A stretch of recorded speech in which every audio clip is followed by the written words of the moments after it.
الحمد لله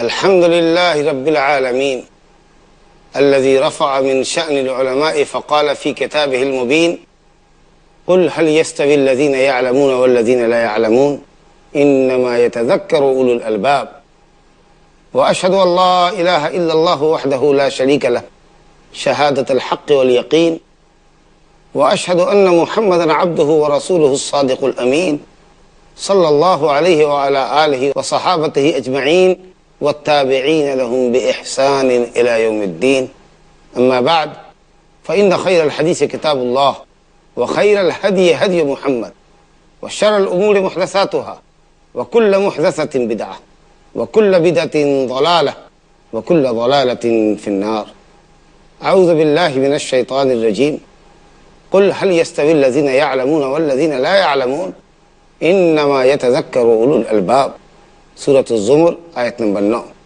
وقال المولى عز وجل يرفع الله الذين آمنوا منكم والذين أوتوا العلم درجات سورة المجادلة آية نمبر 11 وقال صلى الله عليه وسلم فيما رواه الإمام مسلم رحمه الله تبارك وتعالى في صحيحه من حديث أبي هريرة رضي الله عنه من سلك طريقا يلتمس فيه علما سهل اللہ لہ بہ طریقا الی الجنہ۔ اسلام میں علم کا مقام بہت اونچا ہے، بلکہ اگر یہ کہا جائے کہ اسلام اور ایمان نام ہی علم کا ہے، کوئی تعجب کی بات نہیں ہونی چاہیے، کیونکہ ایمان اللہ رب العالمین کی معرفت کا نام ہے۔ اللہ رب العالمین کی معرفت ہو، اس کے نبی کی معرفت ہو، اس کے دین کی معرفت ہو، کہ شرعی احکام کی معرفت ہو، تاکہ آدمی علم کے بعد ان باتوں پر دل میں یقین کر سکے، کلمے کا زبان سے اقرار کرے، عملی تقاضے کی تکمیل کرے، تب جا کر انسان مومن ہوتا۔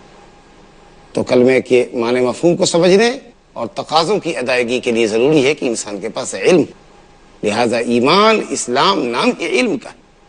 اللہ سبحانہ و تعالیٰ نے اپنے کلام بلاغت نظام میں سوالیہ انداز پہ ذکر کیا، قل هل يستوي الذين يعلمون والذين لا يعلمون۔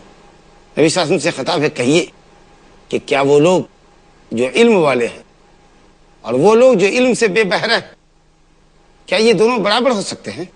حل جو کلمہ استفہام ہے یہ انکار کے لیے ہے، یعنی ہرگز برابر نہیں ہو سکتے، دونوں کے درمیان کوئی کمپیریزن ہی نہیں۔ انما یتذکر اولو الالباب، اللہ کی آیتوں میں غور و فکر کرنے والے اور اللہ کی نشانیوں سے، اللہ کی آیات سے نصیحت لینے والے اولو الالباب ہوتے ہیں، اولو العقول ہوتے ہیں، اولو العلم ہوتے ہیں۔ علم والے، عقل والے ہی اللہ کی آیتوں سے نصیحت حاصل کرتے ہیں۔ سورہ مجادلہ کی آیت میں اللہ رب العالمین نے فرمایا ہے، یرفع اللہ الذین آمنوا منکم والذین اوتوا العلم درجات۔ اللہ تعالیٰ ایمان والوں کے اور علم والوں کی درجات بلند کرتا ہے۔ جو مومن عالم ہے وہ یقیناً مومن غیر عالم پر بدرجہ فائق ہے۔ درجات جمع اللہ تعالیٰ نے استعمال کیا، اور بھی دوسرے مقام پر علم اور تدبر، تعقل، تفکر کے تعلق سے آیتیں موجود ہیں۔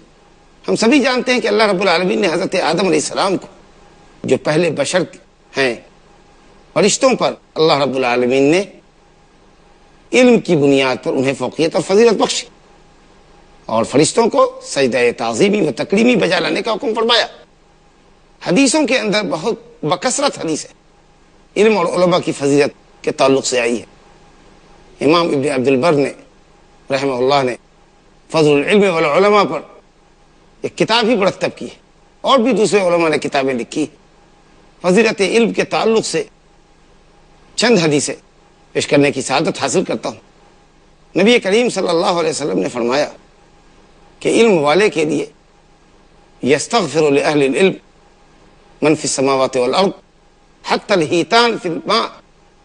علم والے کے لیے زمین و آسمان کی ہر چیز دعا کرتی ہے، دعائے رحمت و مغفرت کرتی ہے، حتیٰ کہ سمندر کی مچھلیاں بھی طالبان علم نبوت کے لیے دعا کرتی۔ اور اس نے فرمایا العلماء ورثۃ الانبیاء، العلماء ورثۃ الانبیاء، علماء انبیاء کے وارث ہیں۔ انبیاء نے اپنے پیچھے دینار و درہم نہیں چھوڑے۔ الانبیاء لم یورثوا دینارا ولا درہم انما ورثوا العلم، انہوں نے علم شریعت علم نبوت کی وراثت چھوڑی ہے. تو جو شخص علم نبوت سے جس قدر فیض یاب ہے، من اخذہ بحظ وافر، جس نے جس قدر علم نبوت کا حصہ حاصل کیا گویا اس نے اسی قدر وراثت نبوی سے حظ وافر حاصل کیا. طلب علم کے لیے اگر کوئی شخص راستہ قطع کرتا ہے، تھوڑی مسافت طے کرے یا لمبی مسافت طے کرے، تھوڑے علم کے لیے جائے یا زیادہ علم کے لیے جائے، مجالس علم میں شرکت کرتا ہے، مجالس واعظ و ارشاد میں شرکت کرتا ہے، طلب علم کی خاطر جاتا ہے، رضائے الہی کے لیے جاتا ہے. من سلک طریقا یلتمس فیہ علما، طریقاً بھی نکڑا اور علم بھی نکڑا، چھوٹا علم ہو یا بڑا علم ہو، طویل مسافت طے کر کے جائے کہ قلیل مسافت طے کر کے جائے، سہل اللہ لہ بہ طریقا للجنہ، جب وہ علم کی راہ پہ لگتا ہے تو وہ جنت کی راہ پہ لگتا ہے. کیونکہ علم کے بعد دین کا سمجھنا، دین پر عمل کرنا، دینی احکام کا برتنا اس کے لیے آسان ہوتا ہے، اور اس طریقے سے جنت کی راہ اس کے لیے آسان ہو جاتی ہے. علم، تعلم علم کے سلسلے میں علم کو دو خانے میں آپ تقسیم کر سکتے ہیں، یا علم کی دو نوعیتیں متعین کر سکتے ہیں. ایک نوعیت وہ ہے جس کا جاننا ہر مسلمان مرد عورت کے لیے ضروری ہے، جو فرض عین ہے. اس قدر علم جس سے اللہ کی معرفت حاصل ہو، توحید کا علم ہو، کلمے کے معنی، مفہوم اور تقاضوں کو انسان سمجھے، رسول اللہ صلی اللہ علیہ وسلم کی رسالت کی بابت سے علم ہو، ارکان اسلام کا ضروری علم ہو. یہ علم ہر مسلمان پر، مرد ہو یا عورت، واجب. اس علم کے بغیر کوئی شخص مسلمان نہیں. اور علم شریعت کا وہ حصہ جو علماء اور فضلاء کو اللہ نے عطا فرمایا ہے. بقیہ احکام شریعت جو میراث، وصایا، جرم و سزا اور جو دیگر مسائل سے متعلق ہیں، یا دقیق علم، باریک علم، مسائل کا گہرا علم، یہ امت مسلمہ پر فرض کفایہ ہے. ایسے چند جید علماء اگر اسلامی معاشرے کو میسر ہیں جو لوگوں کی دینی رہنمائی کا فریضہ انجام دیتے ہیں، بہت کافی ہے. ہر شخص پر علم کی اتنی اونچی مقدار کا حصول واجب اور فرض نہیں ہے، وہ فرض کفایہ ہے. اسی طریقہ سے جو عصری علوم ہیں، سائنس اور ٹیکنالوجی کے علوم ہیں، طب اور جغرافیہ کا علم ہے، علم کیمیا ہے، علم طبیعات ہے، جو دوسرے جدید علوم ہیں، فنون ہیں، ان کا بھی حاصل کرنا مسلمانوں کے لیے فرض کفایہ ہے، تاکہ لوگ مسلمانوں کے اندر ایسے علم والے جدید علوم سے آراستہ لوگ بھی پائے جائیں، تاکہ امت مسلمہ کسی بھی میدان میں، زندگی کے کسی میدان میں کسی دوسرے قوم کی محتاج نہ رہے. تو اس طریقے سے علم شریعت کو دو خانے میں بانٹ سکتے ہیں، ایک فرض عین اور ایک فرض کفایہ. شریعت کا بنیادی علم فرض عین ہے، اور اس کے آگے کا علم، مسائل کا، دقیق مسائل کا علم، تفصیلی علم شریعت کا، یہ فرض کفایہ ہے. اسی طریقے سے عصری علوم کا مسئلہ فرض کفایہ ہے. علماء علم کے تعلق سے ایک حدیث نبی کریم صلی اللہ علیہ وسلم کی جو حضرت ابو درداء رضی اللہ عنہ سے سنن کے اندر مذکور ہے، امام بخاری نے بھی کتاب العلم میں معلق اس کو بیان کیا ہے. العلماء ورثۃ الانبیاء، علماء انبیاء کے وارث. تو وارثین علم سے علم حاصل کرنا چاہیے. انما العلم بالتعلم، سیکھنے سکھانے سے علم حاصل ہوتا ہے. اور راسخین فی العلم کی خدمت حاصل کرنی چاہیے، ان کی مجلسوں میں، ان کے دروس میں شرکت کرنی چاہیے. الحمدللہ آج کل حصول علم کی راہ اللہ نے بہت آسان کر دی ہے. مختلف زندہ زبانوں کے اندر قرآن مجید کے تراجم اور تفاسیر موجود ہیں. ان میں بہت سی تفسیریں معتبر ہیں، بہت سی رتب و یابس سے پٹی ہوئی ہیں، لیکن بہت سی معتبر تفسیریں بھی ہیں، اور مختلف زبانوں کے اندر حدیثوں کے تراجم ہو چکے ہیں، صحیحین کے اور کتب حدیث، دیگر کتب حدیث کے ترجمے اور تشریحات موجود ہیں. صحیح ضعیف کی تمیز بھی بعض علماء نے، اللہ تعالیٰ ان کو اسلام اور مسلمانوں کی طرف سے اجر عظیم عطا فرمائے، تحقیق کر کے صحیح حدیثوں کو ضعیف سے ممتاز کر دیا. مگر ان تمام چیزوں کے باوجود بھی علماء کی شاگردی، ان کے سامنے زانو تلمذ طے کرنا علم کے اندر رسوخ پیدا کرتا ہے. اور ایک طالب علم کے لیے ضروری ہے کہ وہ ہمیشہ علماء سے رابطے میں رہے، کانٹیکٹ میں رہے، جہاں جو چیز مطالعے کے اندر کھٹکے اس کو دور کرے. آج کل مسلمانوں میں نوجوانوں کی ایک بڑی تعداد ایسی ہے جو یا تو دین سے منحرف ہے، اخلاق سے منحرف ہے، یا پھر اگر ان کے اندر دین کی تڑپ ہے، لگن ہے، تو وہ خام علم رکھتے ہیں، کچھ کتابیں پڑھ لی یا کچھ ایسے لوگوں کی شاگردی اختیار کر لی جن کے پاس خود پختہ علم نہیں ہے، جو ثقات علماء میں شامل نہیں ہیں، ان کی شاگردی اختیار کر کے اپنی خام معلومات پر وہ شادہ اور فرح نظر آتے ہیں، اور شواذ اور غریب معاملات اور غریب اقوال، جو شاذ اقوال ہے، ان کو وہ لیتے ہیں اور اسی کو وہ پوری شدت سے بڑھتے ہیں، اور اس کی بنیاد پر امت میں تفریق پیدا ہو رہی ہے۔ یہ ایک بہت غلط فکر ہے۔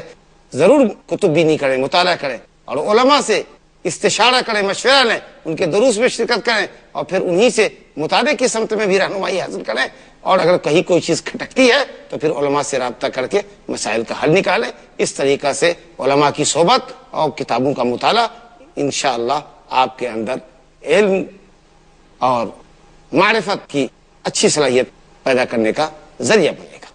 آج کل مسلمانوں میں نوجوانوں کی ایک بڑی تعداد ایسی ہے جو یا تو دین سے منحرف ہے، اخلاق سے منحرف ہے، یا پھر اگر ان کے اندر دین کی تڑپ ہے، لگن ہے، تو وہ خام علم رکھتے ہیں، کچھ کتابیں پڑھ لی یا کچھ ایسے لوگوں کی شاگردی اختیار کر لی جن کے پاس خود پختہ علم نہیں ہے، جو ثقات علماء میں شامل نہیں ہیں، ان کی شاگردی اختیار کر کے اپنی خام معلومات پر وہ شادہ اور فرح نظر آتے ہیں، اور شواذ اور غریب معاملات اور غریب اقوال، جو شاذ اقوال ہے، ان کو وہ لیتے ہیں اور اسی کو وہ پوری شدت سے بڑھتے ہیں، اور اس کی بنیاد پر امت میں تفریق پیدا ہو رہی ہے۔ یہ ایک بہت غلط فکر ہے۔ ضرور کتب بینی کریں، مطالعہ کریں، اور علماء سے استشارہ کریں، مشورہ لیں، ان کے دروس میں شرکت کریں، اور پھر انہی سے مطالعے کی سمت میں بھی رہنمائی حاصل کریں، اور اگر کہیں کوئی چیز کھٹکتی ہے تو پھر علماء سے رابطہ کر کے مسائل کا حل نکالیں۔ اس طریقہ سے علماء کی صحبت اور کتابوں کا مطالعہ انشاءاللہ آپ کے اندر علم اور معرفت کی اچھی صلاحیت پیدا کرنے کا ذریعہ بنے گا۔ نبی صلی اللہ علیہ وسلم نے جہاں مردوں کو تعلیم دی، وہیں خواتین کو بھی تعلیم دی۔ خواتین کو بھی چاہیے کہ شریعت کا علم حاصل کریں، اور شریعت کے علم کی طلب میں خواتین بھی نبی صلی اللہ علیہ وسلم سے گزارش کرتی تھی کہ آپ ان کے لیے بھی اسپیشلی درس رکھیں، اور آپ نے وعدہ کیا اور مقررہ وقت میں آپ نے ان کو درس دیا، جیسا کہ ابی سعید خدری رضی اللہ عنہ سے صحیحین میں کتاب العلم میں امام بخاری رحمۃ اللہ علیہ نے نقل کیا ہے کہ آپ نے فرمایا اجتمعنا فی یوم قضا و قضا فی مکان قضا، فلاں دن فلاں مقام پہ جمع ہو جاؤ، اور آپ آئے اور آپ نے ان کو درس دیا۔ طلب علم کے لیے مجالس علماء میں شرکت کرنا، طلب علم کے لیے سفر کرنا ضروری ہے۔ دیکھیے خود نبی صلی اللہ علیہ وسلم کی وہ حدیث جس میں علم اور علماء کی فضیلت بیان کی گئی ہے، آپ نے فرمایا من سلک طریقا یلتمس فیہ علما، راستہ قطع کیا، راستہ قطع کرنے میں مسافت طے کر کے علماء تک پہنچنا، اور علم کی راہ میں کتب بینی کرنا، کتابیں خریدنا، مطالعہ کرنا، لائبریریوں تک جانا، اسٹڈی کرنا، یہ ساری چیزیں داخل۔ صرف اگر کتابوں کے اوپر ہی آپ منحصر رہیں، موقوف رہیں، ڈپینڈ کریں، تو ہو سکتا ہے کہ مطالعے کے اندر کچھ کمزوریاں پائی جائیں اور کچھ غلط معلومات آپ کے دل و دماغ میں بیٹھ جائے۔ جلیل القدر لوگوں نے طلب علم کے لیے سفر کیا ہے۔ حضرت موسیٰ علیہ السلام نے خضر علیہ السلام کی شاگردی اختیار کی۔ حضرت ابو ایوب انصاری رضی اللہ عنہ ایک حدیث کے لیے مصر گئے۔ حضرت جابر بن عبداللہ نے بھی مہینوں کا سفر کیا۔ ائمہ کرام محدثین نظام امام بخاری، امام مسلم، امام شافعی وغیرہ رحمہم اللہ دور دراز ملکوں کا سفر کیا کرتے۔ تو علم انما العلم بالتعلم، اور پھر یہ چاہیے علماء کو بھی کہ صاحب وہ علماء ربانی بنے، پہلے واضح علم لوگوں کو عطا کرے، شریعت کی جو واضح بنیادی مسائل ہیں ان سے آگاہ کرے، پھر اس کے بعد دقیق مسائل کا علم وہ بات میں دے۔ علماء کا وجود الحمدللہ دنیا کے اندر بہت بڑی رحمت اور برکت ہے، یہ ہدایت کے روشن چراغ ہے۔ ان کی حیثیت زمین میں ایسی ہے جیسے آسمان میں ستارے۔ جس طریقے سے آسمان کی زینت اللہ نے ستاروں کو بنائی ہے، یا ستاروں سے آسمان کو زینت بخشی ہے، اور ستارے شیطان کے لیے رجم کا ذریعہ ہے، اور ستاروں سے اندھیری شب میں رہنمائی حاصل کی جاتی ہے، اسی طریقے سے علماء اسلام لوگوں کی رہنمائی کا ذریعہ ہے۔ جہالت کے اندھیروں سے لوگوں کو اسلام کی روشن شاہراہ دکھاتے ہیں، اور شیاطین، انسان و جن میں سے جو شیاطین ہیں، جو سنت کو بدعت سے، حق کو باطل سے گڑبڑ کرتے ہیں، ملا دیتے ہیں، تو علماء ایسے شیاطین کے لیے بھی رجم کا باعث ہوتے ہیں، سنت کو بدعت سے الگ کرتے ہیں، حق کو باطل سے الگ کرتے ہیں، ہدایت کو ضلالت سے لوگوں کے لیے الگ کرتے ہیں۔ ان کا وجود دنیا میں خیر و برکت کا وجود ہے۔ قوم نوح نے بھی اپنے صلحاء کی عقیدت میں شرک تبھی کیا جب علماء ختم ہو گئے۔ حضرت عبداللہ بن عباس رضی اللہ عنہ سے جو تفسیر ود سوا یغوث یعوق و نصر کی مروی ہے، اس میں یہ وضاحت آئی ہے کہ شیطان نے پہلے بزرگوں کے نام پر ان کی تصویریں نصب کرنے کی رہنمائی کی، پھر اس کے بعد گھروں تک تصویروں کو پہنچائی، لیکن ابھی ان کی پرستش شروع نہیں ہوئی کیونکہ علماء موجود تھے۔ فلما نسی العلم، جب علم بھلا دیا گیا، علماء دنیا سے رخصت ہو گئے، تو شیطان جاہل قوم کو پٹی پڑھانے میں کامیاب ہوا کہ تمہارے آبا و اجداد انہی بزرگوں کے واسطے سے اللہ تعالیٰ سے اپنی حاجتیں طلب کرتے تھے۔ تو علماء زمین کی زینت ہیں، منارۂ رشد و ہدایت ہیں۔ اگر وہ صحیح کتاب و سنت کا علم رکھتے ہیں اور صحیح دین کی طرف لوگوں کی رہنمائی کرتے ہیں، اللہ کی عظیم نعمت ہے۔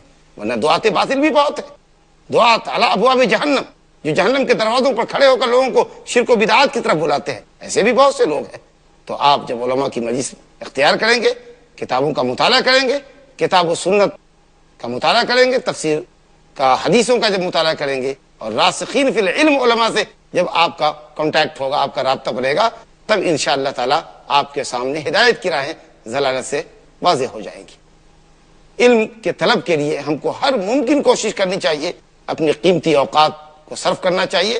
اگر آپ بیوپار میں ہیں، تجارت میں ہیں، تو بھی علم کی جو مجلسیں مختلف مساجد میں، مدارس کے اندر منعقد ہوتی ہیں، کوشش کیجئے کہ گھنٹہ آدھا گھنٹہ وقت نکال کر آپ علماء کی مجلس میں بیٹھیں، پھر کچھ وقت آپ کتب بینی کے لیے، قرآن و سنت کا مطالعہ کرنے کے لیے، کتب تفسیر، کتب احادیث کا مطالعہ کرنے میں لگائیے۔ ظاہر ہے کہ اب آپ باقاعدہ ہماری طرف سے پڑھنے پڑھانے کا شغل مدارس میں کر نہیں سکتے، لیکن آپ پر واجب ہے کہ شریعت کی بنیادی معلومات آپ حاصل کریں، اور اس کے لیے وقت کی قربانی دیں، پیسے کی قربانی دیں، کتابیں خریدیں، مطالعہ کریں، اور علماء کرام کی مجالس علم میں شرکت کریں، کیونکہ وہ علم جو وہ دیتے ہیں، یا وہ مجلس جو کتاب و سنت کے علم کے لیے منعقد کی جاتی ہے، وہ بہت مبارک مجلس ہوتی ہے، جس کو فرشتے گھیرے میں لیتے ہیں۔ قیامت کی علامتوں میں سے ایک بڑی علامت علم شریعت کا اٹھ جانا بھی ہے، اور علم کا اٹھنا علماء کی موت سے ہوگا۔ صحیح بخاری شریف میں عبداللہ بن عمر بن عاص رضی اللہ عنہ سے مروی ہے، ان اللہ لا ينتزع العلم انتزاعا ينتزعه من صدور الرجال، اللہ تعالیٰ یک بارگی لوگوں کے سینوں سے علم کو نہیں کھینچے گا۔ وانما يقبض العلم بقبض العلماء، علماء کو قبض کر کے، موت دے کر کے اللہ تعالیٰ علم کو لوگوں سے لے لے گا۔ یہاں تک ایک زمانہ وہ بھی آئے گا کہ جب کوئی عالم نہیں بچے گا، حتی اذا لم يبق عالم یا لم يبق عالم، جب اللہ کسی عالم کو باقی نہ چھوڑے گا، تو لوگ اپنے میں جاہلوں کو سردار بنا لیں گے، وہی مفتی بھی بن بیٹھیں گے، لوگوں کو فتوے دیں گے، خود بھی گمراہ ہوں گے، دوسروں کو بھی گمراہ کریں گے۔ آج کل علم کے تعلق سے ایک بات یہ کہنا بھی ضروری سمجھتا ہوں کہ کچھ لوگ جدید علوم پر، فنون پر فریفتہ، کتاب و سنت کے علم کو وہ علم شاید مانتے ہی نہیں، اور شریعت کے علماء کو علماء تک نہیں کہتے۔ اسلام اور قرآن مجید کی تعریف کرتے ہوئے یہ تک کہہ جاتے ہیں کہ قرآن اور اسلام علم کے منافی نہیں ہے، گویا اسلام کوئی اور شے ہے، علم کوئی اور شے ہے۔ ان کی مراد علوم جدیدہ ہے، سائنس اور ٹیکنالوجی کا علم ہی اصل علم ہے۔ حالانکہ شریعت کے اندر جہاں بھی قرآن اور سنت کے اندر جہاں علم استعمال کیا گیا ہے، یا جہاں علماء کا لفظ استعمال کیا گیا ہے، وہاں پر علماء شریعت مراد ہے، کیونکہ شریعت کا علم ہی بنیادی علم ہے، اور شریعت کا علم ہی مستند علم ہے، اللہ رب العالمین کا نازل کردہ علم ہے۔ کچھ لوگ دور جدید کی ترقیاتی دور میں سائنس اور ٹیکنالوجی کی ایجادات کے ذریعے قرآن مجید کی آیتوں کی تشریح کرتے ہیں، گویا قرآن مجید کو موجودہ حالات پر منطبق کرتے، اور سائنس اور ٹیکنالوجی کی ایجادات کے ذریعے وہ گویا قرآن مجید کی تشریح اور تفسیر کرتے ہیں، اور اس کو اعجاز علمی کا نام دیا جاتا ہے کہ یہ بڑا علمی اعجاز ہے کہ ہم نے سائنس کی روشنی میں، ترقیات جدیدہ کی روشنی میں قرآن کی تشریح کی۔ یقیناً اسلام سائنس اور ٹیکنالوجی اور ایجاد کا مخالف نہیں ہے، لیکن قرآن و سنت اپنی تشریحات کے لیے دور جدید کی ترقی اور دور جدید کے نظریات، مشاہدات اور تجربات کا بھی محتاج نہیں ہے۔ تفسیر، قرآن مجید کی تفسیر کی سب سے بہترین شکل یہ ہے کہ اللہ کی آیتوں کی تفسیر اللہ کی آیتوں سے ہو۔ قرآن قرآن سے تفسیر کیا جائے. قرآن کی بعض آیتوں کی تفسیر ہے, کہیں اللہ نے اجمالی ذکر کیا, کہیں تفصیلی ذکر کیا. القرآن یفسر بعضہ بعضا, بعض آیتوں کی تفسیر کرتی ہے.